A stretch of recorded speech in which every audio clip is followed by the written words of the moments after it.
औज़ुबिल्लाहिमिनश्शैतानिर्रजीम बिस्मिल्लाहिर्रहमानिर्रहीम। अस्सलाम वालेकुम दोस्तों, कैसे हैं आप? खैर खैरियत से हैं? अल्हम्दुलिल्लाह।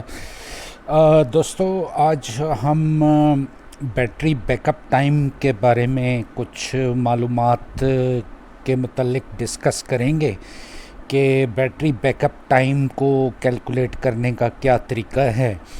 तो उससे पहले हम एक प्यूकर्ट्स लॉ जो है, जो कि एक जर्मन साइंटिस्ट डब्ल्यू प्यूकर्ट ने 1855 और 1932 के दरमियान ये फार्मूला जो है बनाया था बैटरीज़ के डिस्चार्ज और कैपेसिटी के ऊपर, डिस्चार्ज रेट के ऊपर, जिसका जो है वो मुख्तसर खुलासा ये है कि जो बैटरी की कैपेसिटी है वो डिक्रीज़ करती है विद इंक्रीजिंग डिस्चार्ज रेट। यानी कि बैटरी के ऊपर जितना ज़्यादा डिस्चार्ज रेट होगा उसकी कैपेसिटी जो है वो डिक्रीज़ कर जाती है। तो इसमें ज़ाहिर है बैटरी में लॉसेस होते हैं, तो वो बेसिकली फार्मूला हमें बताता है कि कितना बैकअप टाइम जो है वो डिफरेंट डिस्चार्ज रेट के ऊपर हमें मिलेगा। तो चलें फार्मूले को डिस्कस करते हैं। तो बेसिकली जो टी है इसमें वो है actual time to discharge the battery in hours. ठीक है, ये आपका डिस्चार्ज टाइम हो जाएगा। जो एच है वो रेटेड डिस्चार्ज टाइम है इन आवर्स, यानी कि ये C10 बैटरी है या C20 बैटरी है, तो ये इसका रेटेड डिस्चार्ज टाइम है। आपको पता है जितने एम्पेयर आवर की बैटरी हो उसको डिवाइड बाई जो है रेटेड डिस्चार्ज टाइम से आप डिवाइड कर दें तो वो उसका टोटल जो है वो उसका टाइम आ जाता है। लेकिन ये रफ़ कैलकुलेशन होती है, तो एक्चुअल हम आज फार्मूले की मदद से करेंगे। सी जो है वो रेटेड कैपेसिटी है बैटरी की कि 100 एम्पेयर आवर की है, 150 एम्पेयर आवर की है, या 200 एम्पेयर आवर की है, 230 एम्पेयर आवर की है। तो सी जो है बुनियादी तौर पे ये होता है। आई जो होता है वो एक्चुअल डिस्चार्ज करंट एम्पेयर्स में होता है कि जितना हम उसके ऊपर करंट जो है वो डिस्चार्ज कर रहे हैं। और के जो होता है वो प्यूकर्ट्स कांस्टेंट होता है, या प्यूकर्ट्स कोफिशिएंट होता है, या प्यूकर्ट्स एक्सपोनेंट होता है। तो चलें इसको हम मज़ीद डिस्कस करते हैं। एक चीज़ मैं आपको बता दूं कि इस फार्मूले में बैटरी के टेम्परेचर को मद्देनज़र नहीं रखा गया कि डिफरेंट टेम्परेचर्स के ऊपर बैटरी का जो बैकअप टाइम आपको मिलेगा उसका क्या इफ़ेक्ट होगा। इसमें टेम्परेचर को मद्देनज़र नहीं रखा गया। और उसके अलावा जो है वो इन्वर्टर एफिशिएंसी जो है वो भी इस फार्मूले में नहीं है।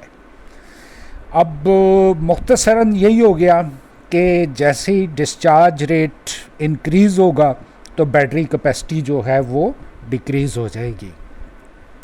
अब हम एग्ज़ाम्पल से आपको समझाने की कोशिश करते हैं।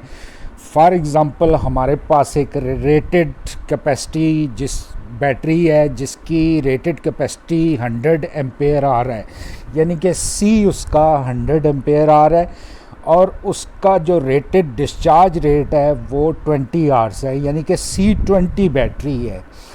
तो एक्चुअल करंट हम उसमें से 10 एम्पेयर फॉर एग्ज़ाम्पल डिस्चार्ज करते हैं। प्यूकर्ट्स एक्सपोनेंट या कांस्टेंट जो है उसको हम के को 1.2 रखते हैं। ये के जो है ये तकरीबन 1 तो आइडियल होता है, 1.1 से 1.4 तक इसकी वैल्यूज़ होती हैं।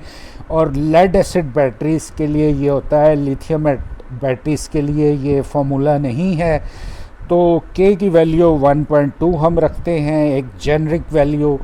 तो डिस्चार्ज टाइम हम कैलकुलेट करते हैं उस फार्मूला जो मैंने आपको बताया है उसमें ये वैल्यूज़ रख के।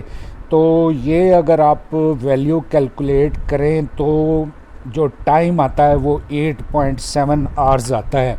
और अगर आप C को 100 को 20 से अपना डिवाइड करें तो ये इसकी वैल्यू मुख्तलिफ आती है।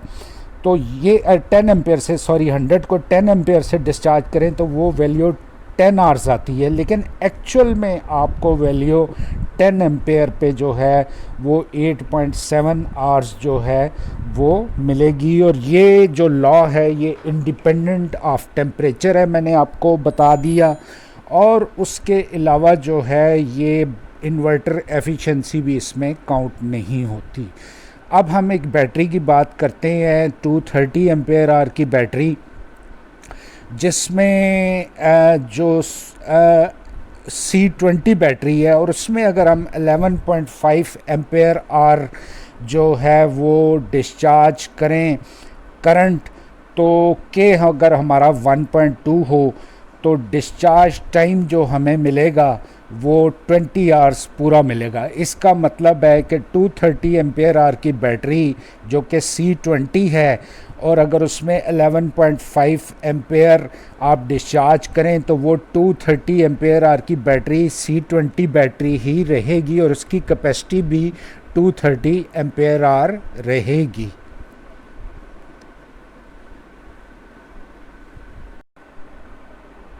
अब हम बात कर लेते हैं एक 230 एम्पेयर आवर की बैटरी C20, उस पर अगर हम 20 एम्पेयर्स डिस्चार्ज करते हैं तो फिर जो हमें टाइम है वो फार्मूले में लगाएं तो वो हमें 10 आवर्स मिलता है। इसका मतलब है कि एक 230 एम्पेयर आवर की जो C20 बैटरी अगर 20 एम्पेयर से डिस्चार्ज होगी तो वो बैटरी 200 एम्पेयर आवर की बन जाएगी एक्चुअल में, या C10 बैटरी जो है वो बन जाएगी। अगर 200 को आप 20 से डिवाइड करें तो वो आप देख लें C10 बैटरी बन जाती है। इसी तरह अगर हम करंट जो है वो 35 एम्पेयर डिस्चार्ज करेंगे एक 230 एम्पेयर आवर की बैटरी से, तो हमारा डिस्चार्ज टाइम जो है वो 5 आवर्स बन जाएगा।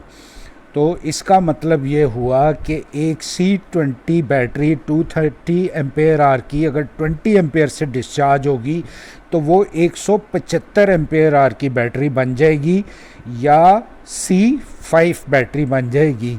तो 175 को अगर आप 35 से डिवाइड करें तो वो C5 बैटरी बन जाती है। इसी तरह अगर हम इसमें से हाई करंट डिस्चार्ज करते हैं, फॉर एग्ज़ाम्पल 115 एम्पेयर डिस्चार्ज करते हैं 230 एम्पेयर आवर की बैटरी में से, तो उस फार्मूले में अगर हम ये वैल्यूज़ लगाएं तो हमारा टाइम जो डिस्चार्ज टाइम जो है वो हमें 1 घंटा मिलेगा। 1 घंटा तक वो बैटरी जो है फंक्शन करेगी। इसका मतलब ये हुआ कि एक 230 एम्पेयर आवर की बैटरी अगर C20 है और 115 एम्पेयर डिस्चार्ज रेट से वो डिस्चार्ज कर रही है तो वो बेसिकली 115 एम्पेयर आवर की बैटरी बन जाएगी, या C1 बैटरी बन जाएगी। तो उम्मीद है दोस्तों इन कैलकुलेशन और फार्मूला की मदद से जो है वो आपको समझ आ गया होगा कि प्यूकेट्स लॉ क्या होता है और बैटरी का डिस्चार्ज रेट और बैकअप टाइम जो है वो कैसे कैलकुलेट करते हैं। टेम्परेचर का मैंने आपको बता दिया है, टेम्परेचर का इफ़ेक्ट जो है इस फार्मूले के साथ उसका रिलेशन नहीं है। दूसरा, इन्वर्टर एफिशिएंसी का भी इस फार्मूले से उसका कोई ताल्लुक़ नहीं है। तो ये आज की हमारी वीडियो थी। अगर आपको वीडियो पसंद आई है तो लाइक कीजिएगा, हमारे चैनल को सब्सक्राइब कीजिएगा और वीडियो दोस्तों के साथ शेयर कीजिएगा। अगर आपका कोई सवाल है तो कमेंट बॉक्स में पूछेगा। आपसे इजाज़त चाहता हूँ। अल्लाह हाफ़िज़।